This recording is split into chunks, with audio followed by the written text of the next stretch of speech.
This is Jenny reporting from Shanghai. So this is probably the very first video in the Shanghai series that I have talked so much about. Now I realize my situation is quite rare that I moved to Shanghai to pursue work and education and everything. So I thought I'd share my experiences because I get asked so many times, like whether it's family friends or just people online, like why I moved to Shanghai. So today I will try my best to answer this question, but keep in mind that this will become a series, so a lot of things I will just touch base on, but I will expand in another video. Otherwise this video would be like 1 hour long because I can just tell a story forever. Like if you don't stop me, this mouth does not stop moving. So firstly, who am I? I am an ABC, so I'm Australian born Chinese. I was born and raised in Australia, in Melbourne, Australia. Lived there for 19 years of my life. This is a concept that a lot of people in China just do not get. They're always like, oh, so you have Chinese citizenship but you moved to Australia to do like education and whatnot. And I was like, no, I was born in Australia. But they're like, oh, so you were only born in Australia for the Australian citizenship and then you moved back to China, so you're like Chinese. And I was like, no. So basically I lived in Australia my entire life and then I moved here only 2.5 years ago. So Australian born Chinese, went to primary school, high school, university for 1 semester there, and then I pursued university in Shanghai. So my parents are both from Shanghai. They were born and raised in Shanghai, so that's why we speak the Shanghainese dialect. Nongho, Sanghainin at home. So we spoke Shanghainese and English at home. So that's why my Mandarin wasn't very good. I did Mandarin for my high school certificate, VCE, but everyone knows that like once you study a language in high school, you don't really study it. Like you get to use the dictionary for crying out loud in your exam. So I didn't really know much. When I got to China, I couldn't even order noodles, I couldn't even take transport, so it was a bit of a bust. So when I moved to Shanghai was 2.5 years ago. I moved here for my first year of uni. Now because China is in the northern hemisphere, so it's opposite to Australia's uni semesters, we started March. That's why I did first semester here, because they didn't start until September. So I did 1 semester in Australia, left, and then I went to Shanghai and continued. I did first year in one campus and then I changed courses and I had to do another first year again.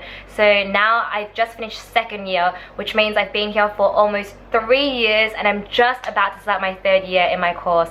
So that's how long I've been here. What am I doing in Shanghai? So I study full-time and I work full-time, kind of full-time, part-time. So I do Bachelor of Fine Arts majoring in Broadway musical, so singing, dancing and acting at Shanghai Theatre Academy. I'm an undergrad there, so I just did the entrance exam with all the other national Chinese kids. It was very hard. I was very lucky that one of the judges spoke English, so basically my whole interview was in English, but I had to act in Chinese, had to sing in Chinese, and had to do like dancing and things. It was just a very trying time for me. So I got a job at the radio station.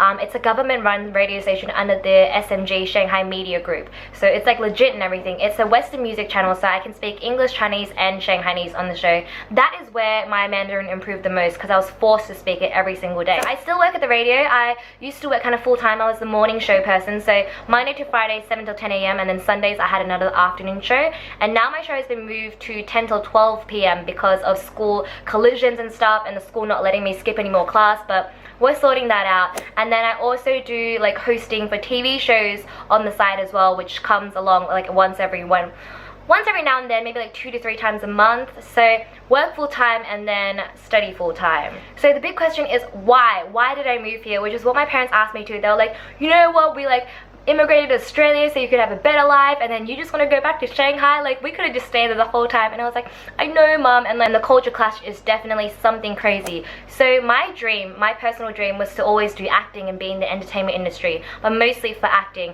And in Australia I did try. I had an agent, I did lots of short films, I actually got a few gigs on like a few TV series and things, but it just got to a point where I got so tired because all the auditions, 90% of the time it says Caucasians only, so white people only, and the other 10% of the time when it says all ethnicities welcome, you walk into the audition room and it's all blonde hair, blue-eyed, beautiful girls, and I'm the only Asian. I was always the only Asian, and it didn't really bother me because I sort of felt like, you know what, like I'm the only Asian, maybe I'll get the role. But then there was this one audition, it was for a Korean girl, and I went through 4 rounds of auditions and I got to the very last round and it was only me and this Sri Lankan girl, and I was like, for sure I will get chosen because she's Sri Lankan, she's not Korean, because like it had a Korean last name and mum and dad were already cast as Koreans anyway. So I went in, didn't hear from them for a month, and I was like, okay, I guess I didn't get it, or like I don't know what's happening. And then I got offered a bit part and I went to shoot my bit part, and on that day I found out that they changed the Korean character to this white girl and they changed the name and they recast the parents and everything, and that was a kind of like a very hurtful point for me. it's getting a lot better now. Like, you will have TV shows purely with Asians, like the Family Law that's coming out, that is so amazing. Like, it's getting a lot better now. But just in the years that I was growing up and sort of really molding myself, it was very hard. And like, I got sent to auditions for Middle Eastern looking girls. I went in there, I was the only Asian. I was like, you do realize Asians doesn't mean every single person of color that's not white. Like, it was just a bit ignorant and it was very annoying. And the industry in Australia is already small enough as it is. We probably have, what, 2 movies that come out in the cinemas every year, and just a bunch of TV shows that we don't really watch because we all watch American TV shows anyway. So my ultimate goal was to go to Hollywood, LA, obviously, but that would be harder than Australia because every single person you bump into in Hollywood wants to become an actress, right?